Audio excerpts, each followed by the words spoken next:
Am I the a-hole for telling my mom I will never be happy that she's doing better by her do-over family? My mom was not active in my life when I was young. She left it all to my dad. He was such a good dad too, and he did his best to make up for mom never being around. They were married, by the way. She was married to her job mostly, or always doing her own thing. Dad would try to bring us together, but she always had excuses. A year before he died, I noticed he started to grow more frustrated with her. She let us both down many times, and they started arguing. The day he died, he got into a crash. He stormed out of the house after mom accused him of trying to pawn me off on her, and how she wasn't some cheap babysitter.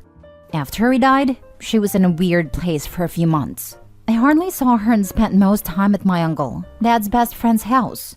She met someone new and dedicated a lot of time to him. I was 11 when Dad died, had turned 12 when she met her husband. It was obvious how different she was with her second husband. It was also obvious when she had kids with him that she was a more involved mom. She actually went with them to see Santa, took them places, made memories. All stuff she never did with us or even me. I resent it, I'll be honest. Her husband noticed it before I moved out of their house and called me out on not being happy for my siblings and him. I told him he got everything my dad had begged for. That I would not be happy she let my dad die unhappy. That she made me unhappy my whole childhood. He called me childish, but I told him I didn't care about his opinion or his happiness. I moved out before I graduated and before I even turned 18. I live with my uncle now. It was just better. Ever since, Mom has been like, why don't you visit? Why do you never call? Why do you never answer texts? She texted me twice before that point in 3 months. She asked to meet me last week, so I did, since she was paying. She told me that she was doing better by her family now, and did not like that I carried such a clear grudge. She said she's doing everything with them to make sure they don't miss her like I did, and I should be happy for her and them. That she'd like to think my dad would be happy for her. I told her there was no way he would have been happy, that she ignored the kid he had with her, and did everything he wanted with me for other kids. I told her at the end of his life, Dad probably didn't even love her anymore, like she clearly never loved us. I told her I will never be happy that she's doing better with her do-over family, that she could take her pawning off and cheap babysitter butt and stay the hell away from me. She called me spiteful and said I should love my siblings enough to be glad for them at least. She also sent me a text over the weekend saying I'm just like she was, and congratulations for being what I hate. Am I the a-hole? Also, siblings in quotes because I do not consider them that. They are her kids, but she's not really my mom, so they're not really my siblings. Now for the top comments. Not the a-hole. She may be doing better by her new family, but what is she doing to make amends with you? She's simply trying to get you to give her a free pass. Try not to let this experience poison other areas of your life. Seek help if needed, and move on in a positive way. Nothing. That has never been on her radar. She just decided to start over, instead of fixing her mistakes. Just don't let that influence your choices in a negative way. Not the a-hole. She literally said in your face, yeah, I neglected you, ignored you, and outright refused to watch you. But I'm doing it for them now, so why aren't you happy? Your rag donor doesn't deserve the time of day. I'm so sorry for the loss of your father. Right? Like, what do you want, a cookie? Part of me wonders if she's looking for that cheap babysitter in somebody else. That's what I was thinking when I read that she wanted to reconnect with you. Not the a-hole, but do consider therapy to help you through this. Both the loss of your father and the utter wretch of an egg donor. I'm sorry for the loss of your father, and glad that you had an uncle that also stepped up to help you. Family is often, and better, what you make, not what you're born to. By saying OP is now just like she was, I would say that was exactly your intention by reconnecting. I'm very sorry this is dredging up so many awful things for you, OP, now that you're finally in a better place. Don't waste any more time or mental energy on your sorry excuse of an egg donor. Next story. Am I the a-hole for correcting my half-sister about my parentage and saying that my mom's husband isn't my dad? I, 17 male, am the kid of divorced parents. I live with my mom, her husband Steve, and their daughter Molly, 5. My dad lives halfway across the country and is in no financial position to look after a kid, which is why my mom has full custody. In spite of that, my dad and I are really close. We have daily video calls and send each other cards and presents on holidays and birthdays, and if it was feasible, I would totally rather live with him. That is all to say, I don't need another father figure to take his place. Anyway, the other day Molly referred to Steve as me and Opie's daddy, and I corrected her. That he is her daddy, not mine. Molly looked dismayed and asked me what I meant and asked, "Does that mean you're not my brother?" I explained to her that I have a different dad, and that her dad is my mom's husband, but that doesn't mean he's my dad. I reassured her that I'm still her brother, and I love her and so on. Steve shot me a death glare, and my mom just looked sad. Molly seemed to accept my answer, and we carried on with what we are doing. Later, my mom took me aside and told me she was sad that I hadn't accepted Steve yet, and called me petty and cruel for pushing your issues on a little kid. She said that, like it or not, Steve is her husband, so that makes him my father figure and that I need to find room in your heart for both of your dads. I told her that Steve is not and never will be my dad, and told her that just because you hate my real dad doesn't mean I have to throw him away like you did. I was worried I would lose my temper even more than I already had and left the situation to cool off. In the time since, Molly has been asking me incessant questions about my dad and why my mom left him. She slept with her gym buddy, but I'm not going to tell Molly that until she's older. So for now, the story is that my mom just fell out of love with my dad. Steve has been avoiding me like the plague and being passive-aggressive when we have to interact, and my mom has been bugging me to apologize to him. She's also been trying to find excuses for me to skip my video calls with my dad, but I'm not going to ever do that. Still, I'm worried it may have opened a can of worms I won't be able to close. Am I the a-hole? Not the a-hole at all, buddy. Your mom cheated on your dad, broke up their marriage, and expects you to treat her husband the same as your dad? She's the a-hole here.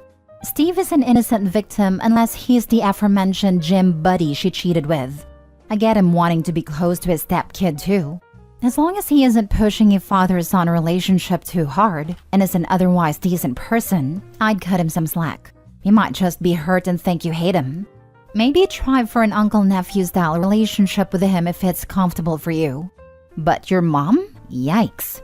She's trying to force it way too hard, and that will never work. Just don't let any well-deserved bitterness towards your mom spill over to Steve, unless he really deserves it though. I have a few friends who are step-parents, and it's rough. No, Steve was not the one she cheated with. That guy dumped her after 2 weeks when he realized he'd have to deal with me. Lol. Anyway, not to rant, but in short, I don't like Steve because he treats me like a little kid. Literally one time he tried to make me go to bed at 7:30 because that was Molly's bedtime. He calls and or texts me every 30-ish minutes when I'm out of the house because apparently I could be kidnapped at any times. I am cordial and polite with him, nothing more, nothing less, and plan to speak to him as few times as possible once I move out. Not the a-hole, and for once on the sub, we have an evil stepdad story, lol. In all seriousness, you have no obligation to accept anyone as your dad if you don't want to. All you did was tell your sister the truth, a truth she was going to find out anyway, and I think you did it in a very respectful and gentle way. Your mom trying to force you to connect with her husband and trying to drive a wedge between you and your real dad is concerning. And her husband's issue might be that your relationship with your dad is interfering in their perfect picket fence life and reminding them of your mom's past cheating. Good luck, you're going to need it. Thanks, friend. And yeah, I have a feeling you might be right about the picket fence thing. Next story. Am I the a-hole for disobeying my mom and stepdad and telling my half-sister the truth? So, I, 17 female, have a sister, Leah, 10 female. Leah and I share the same mom, but my stepdad is her dad. My dad died a few months before my mom got married. My parents were not together when he died, and I knew my stepdad while my dad was still alive. My stepdad, for years, has tried to take over as the dad in my life. He wanted to adopt me and change my name. He tells people I'm his daughter and that he's my dad. My mom does the same. She was really angry with me for a couple of years for putting an end to the adoption dream. Then they decided that Leah didn't need to know, and so they have always told her we're full sisters, and it just took them a while to have her. Leah is often questioned why I call her dad by his name. It has always been something I have told my mom and stepdad they need to fix, because I would tell her the truth someday.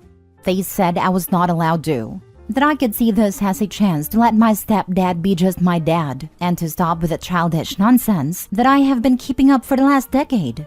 Leah grew more and more questioning about it. So, a few weeks ago, after telling my mom it would happen, I told her the truth. I showed her photos of my dad, told her I still loved her but that her dad was not mine. She asked if I disliked her dad, and I told her simply he could never replace my dad. She told me she'd feel the same way if hers died and mom remarried. I told her I was glad she understood. She asked me if it made me sad or mad when people said a wrong thing about him being my dad. I said it did, that I didn't like it much, but that I tried to not hold it against people. When my mom and stepdad realized I told Leah, they were so angry. I was grounded for 3 weeks, for going against them and for putting Leah in a bad situation. I argued back at a time that they were the ones who lied. My stepdad said it was not a lie, because despite legally and biologically not being my dad, he was the one who was there. He would be the one walking me down the aisle one day. He would be grandpa to my future children. And he's the one who will have been my dad for more than a decade. I told him he'll always be my stepdad for a decade, or 2 decades, or 3 decades, but that step will always be there. They're still angry, and they upset Leah by correcting her and trying to make her make me call her dad my dad. So I feel bad that now she's got pressure on her for doing what doesn't upset me, and it has been pointed out by my mom that it's all my fault. Am I the a-hole? Not the a-hole. Please get out of that house as quickly as you can. Your mom and stepdad are the ones acting childish. The adult thing to do is to admit the truth, rather than live a lie. My dad literally visits the grave of my mom's first husband at least once a year, and encouraged my older sister to have a relationship with her father's family. Your mom and stepdad are too immature to be proper parents. And it's funny that he just assumes that he'll be there to walk Opie down the aisle or be a grandfather, as if they're not doing everything to convince Opie to cut them off the second she can. Exactly. Pretty sure both those things require her to consent to his involvement. Years of mental and emotional abuse, because this is what it is, probably mean he'll be lucky to get a card at Christmas. Your 10-year-old half-sister is more mature than your mom and stepdad. Not the a-hole. They're delusional and horrible and thinking they can erase your dad from your life. Honestly, every time they try to say you're his daughter, I'd have spoken out. It's so disrespectful to your dad and to you. Your parents are massive a-holes. I honestly don't understand it. Not only are they delusional, but it also seems like they haven't really thought this out. It seems like Opie still has her dad's last name, since she said that the stepdad had tried to adopt her and change her name. Do they really think that they can hide the fact that she and her sister have different last names forever? Her sister is 10. All she would have to do is see one piece of mail address to Opie, and their tower of lies would instantly come crashing down. Last story. Am I the a-hole for not wanting to do a cake for my stepsister? I, 20 female, and my stepsister, Clara, 28 female, never had any problems before. We stayed civil with each other, mostly because we actually don't interact that much, so there's no room for fights since we just don't see often. Until now. She's getting married in a couple of days, and my brother-in-law asked me for something a week ago, a cake. I do cakes and sell them, but not for a living, just so I can get a little bit more money to pay college. So I don't have experience doing such big cakes for big events. Brother-in-law told me it's not a big wedding, so I don't have to worry. But it's a decently sized cake for at least 80 people. Still big, but something I can manage. So I said yes. I sent Clara a message asking for specifications, and she replied with screenshots of cakes from Pinterest, nothing more. I had to push her further so she can give me exact ideas for the cake, since all her replies to my questions were, "It's literally in the images I sent. Can't you see?" Whatever. Days passed and I sent her a quick sketch of the cake, and she didn't reply. Another day passed and I sent an image of all the things I bought for the cake, so she can tell me if that's the things she asked for. But again, nothing. So, I then told her how much it would cost a cake, and that if she can please pay me the half now, so she can pay the other half later. This time, I finally got an answer. A call. She was fuming and demanding an explanation of why I'm charging her for the cake, practically yelling at me. I was confused by her reaction, and I had to explain to her that it's literally my job and that I already bought all the things for her cake, so all I'm asking is for half of the payment. She said, how dare I charge her for a cake for a special day? That family does things for each other without expecting something back, and more BS like that. Long story short, she's not paying for anything, and she made sure to let it very clear that she's not giving me a single penny. Yesterday, she called me again and asked me how her cake is going. I told her I'm not doing anything since she's not paying, so if she wants a cake, she can ask someone else.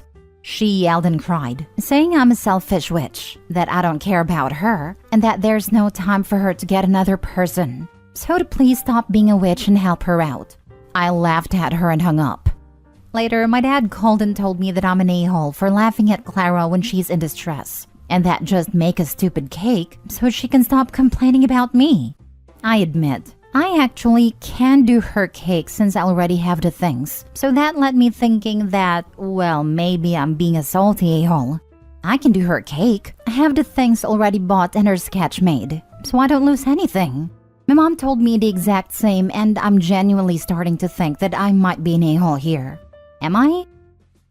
Not a-hole. And I'd tell your parents they should be ashamed of themselves for pushing you to let yourself be treated badly and taken advantage of. I think that's what hurt me most. They keep saying it's not a big deal, and it's getting in my mind so deep that I'm starting to feel bad. They kept dismissing my job, but when I told them that thanks for some stupid cakes they no longer have to spend thousands on my college, and they finally stopped pushing. What isn't a big deal? Next semester's tuition? Your time? Your skills? How about your relationship and reputation with the rest of the family? Or is it just your feelings? Those don't matter in the end. Which of these things that she destroyed should it matter to you? Actually, I don't even care at this point. Only when I told my dad that the money I spent on her cake was for paying my college, it's when they said they'll talk with Clara. But after that, I just got kicked out of the family group and guest list. So, her problem, not gonna lie.